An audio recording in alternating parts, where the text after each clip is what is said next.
Hello and welcome to another edition of Motoring Northwest with me, Mark Stone, and as always, Ken the Cam.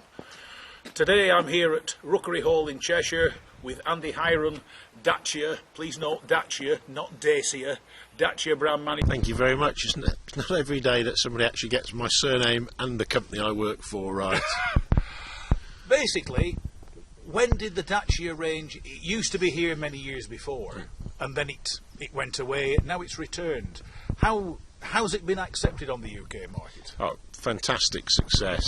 Just to sort of give you the potted history, the Dacia or Dacia, as most people call it, that was here in the 70s, it was a very different company. Renault took it over about 10-15 years ago and brought it to Europe in 2004, where it's been a runaway success.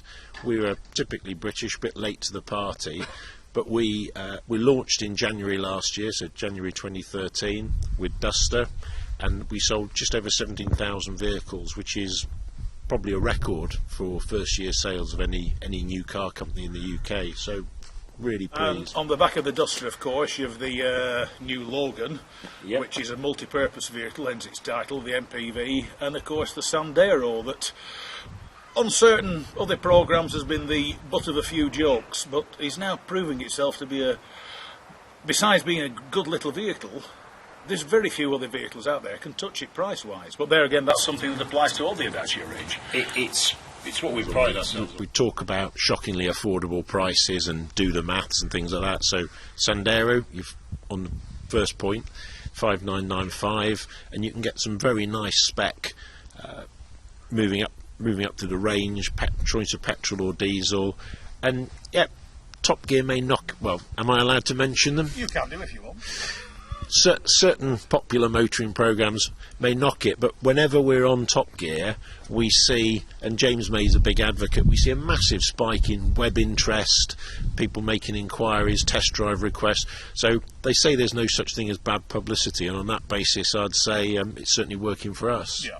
The Logan's quite new, but I mean in Europe, I spend a lot of time in Europe, the Logan is incredibly popular. They're all over the place, both as vans, mum's family transport. Wherever you go, there seems to be a Dacia Logan knocking about someplace. Logan was the original Dacia that was launched in 2004.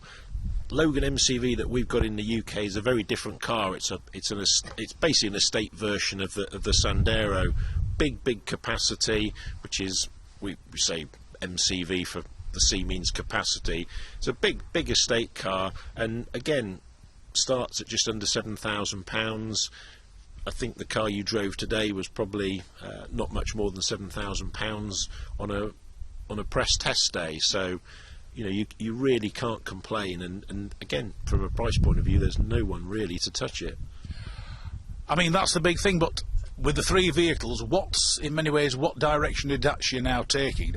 Are you looking into other possible models, other avenues to take them? Because from what I can see, the Dacia brand, the popularity is there, and customers, both existing and potential, will probably be looking for, shall we say, a bigger range from which to choose from, or to add a second Dacia to their collection. To be really honest with you, what you see is what you get.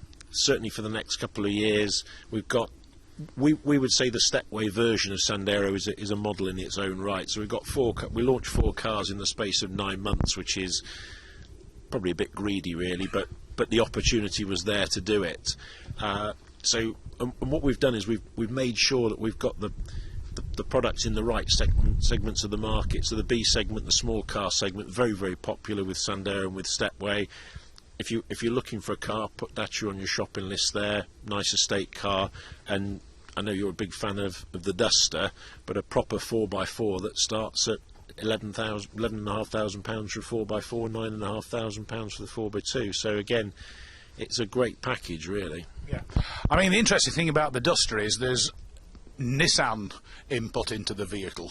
The one thing I've said, which is quite unusual, is it uses the X-Trail off-road drivetrain. It just uses it far better than the X-Trail actually does. Will the Nissan connection continue, or else do Dacia intend, and Renault of course the parent company, easing it out and going pure Renault? I mean, I love that. I'll use that quote from you about using the X-Trail gear better than an X-Trail. So, as long as you haven't copyrighted it. The X-Trail was very specific for the 4x4 because, frankly, Nissan have got the pedigree and the background in 4x4. We don't. So, to actually answer your question, essentially, you'll be seeing Renault kit on the Dacia range. The engines, the power plants, whatever you want to call them, are all Renault power plants. We're using proven technology from Renault.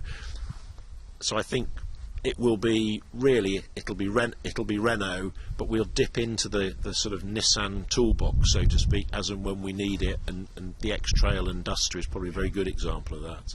Right. And I know they were only launched recently. I conclude new versions of them are technically in the pipeline. So can the Dacia fan look forward to constant improvements in, shall we say, the near future? Yeah, you're going to see model year changes. So you're going to see upgrades and things like that. You won't see any new versions, but you'll see spec improvements. Yeah. It's going to be an evolution, not a revolution. And really, certainly, I wouldn't say to anybody that there'll be some supercar just round the corner. It's just the way the car industry, as you know, it's just the way the car industry works. Yeah. But yeah, it'll be some interesting stuff. Thanks very much indeed, Andy. And as I've said before, they may be the butt of a joke, but if you've never driven a Dacia, get yourself behind the wheel of one. You won't be pleasantly surprised, you'll be very surprised. Till next time, see you later. Thanks, Mark.